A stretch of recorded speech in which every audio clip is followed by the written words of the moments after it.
Okay, so ang i-reprogram natin ngayon mga guys is Lenovo Vibe C2. So ang problema nito mga guys ay hang on logo lang siya, stock on logo lang siya. So ang gagamitin nating tools ngayon mga guys is Presoft. Yung tinatawag na SP Plus tools. Ayan ang model mga guys. So dahil na-open na natin yung SP tools natin mga guys, i-load na natin yung firmware.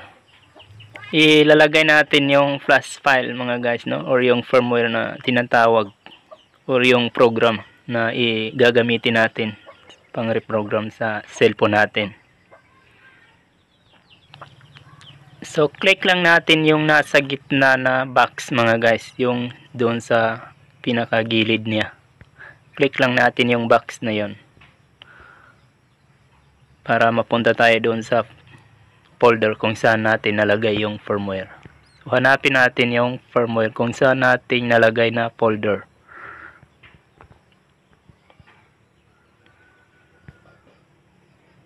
Ayan. Sa drive E. Ayan. Hanapin natin yung model ng cellphone natin. Ayan.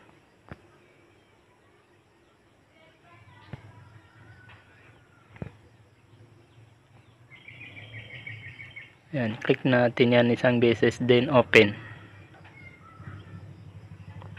Ayan. So hintayin lang natin mga guys na matapos niyang i-load yung firmware natin.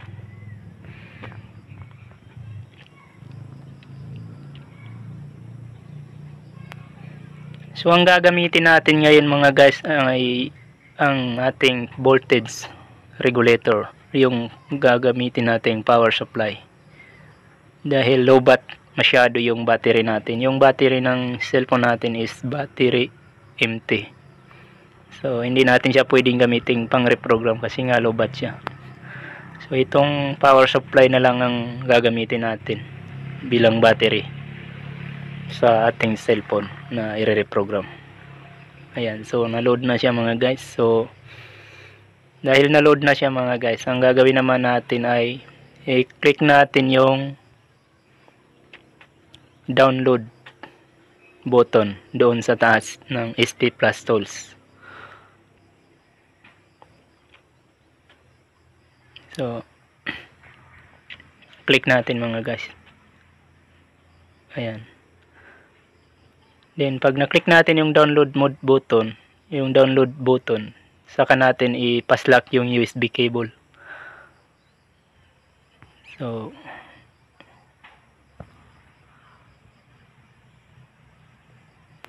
ayan.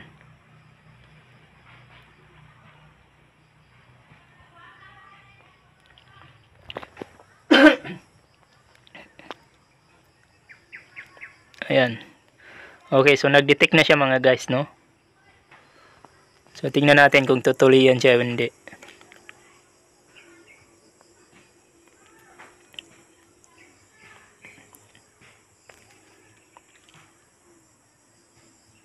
Okay, ayan. So nag-failed siya mga guys. So dahil nag-failed siya mga guys, dahil ganyan ang lumabas, ibig sabihin hindi siya ma-reprogram.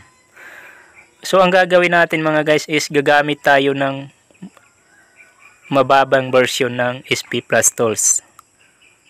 Low version ng SP Plus Tools. Okay, sa low version ng SP Tools mga guys, ito na siya ngayon. Nagtuloy na siya sa reprogram natin. Ayan. Kung nakikita nyo yung color yellow na nasa baba, ay yan ang sign na nagpa-flashing na siya mga guys. So nagtuloy na siya dahil sa mababang version ng SP Plus Tools ang ginamit natin. Kasi yung unang gamit natin na SP Plus Tools is latest version ng SP Plus Tools. So hindi sila magka-match. So ang ginamit natin ngayon is nasa version 3. Ang ginamit natin na version ng SP Plus Tools. So dito sa mababang version ng SP Plus Tools mga guys ay nadala natin siya o nadali natin siya dahil nagtuloy siya, hindi siya nag-failed. So hintayin lang natin mga guys na matapos, dahil pag natapos yan ay mag-check yan siya.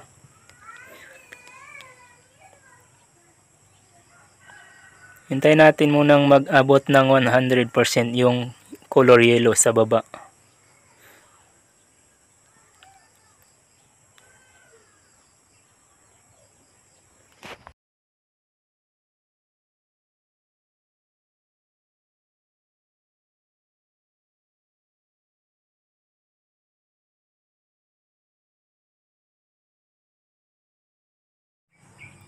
Okay, ayan mga guys.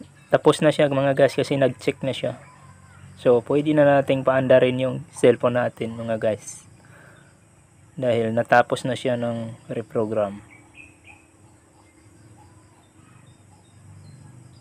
So, tignan natin mga guys kung ma-okay ba ito siya. Or tutuloy ba siya.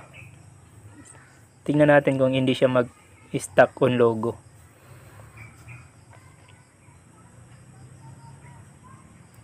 Dahil na-reprogram na siya.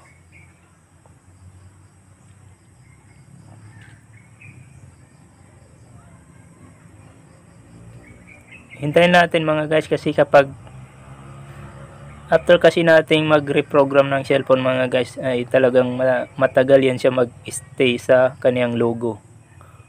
Minsan kailangan nating maghintay ng tag 5 to 10 minutes or depende sa cellphone natin.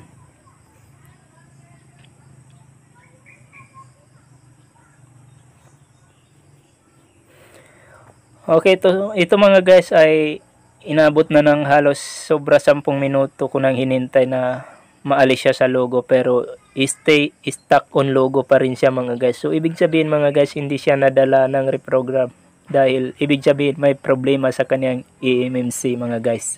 So ang dapat natin gawin dito ay maghanap ng pinaka-latest na or pinaka-tested na firmware na pwede natin gamitin sa kanya. So kapag hindi pa rin siya nadala doon mga guys, ibig sabihin yung eMMC na talaga ang may problema. So kailangan na talaga itong palitan ng eMMC mga guys.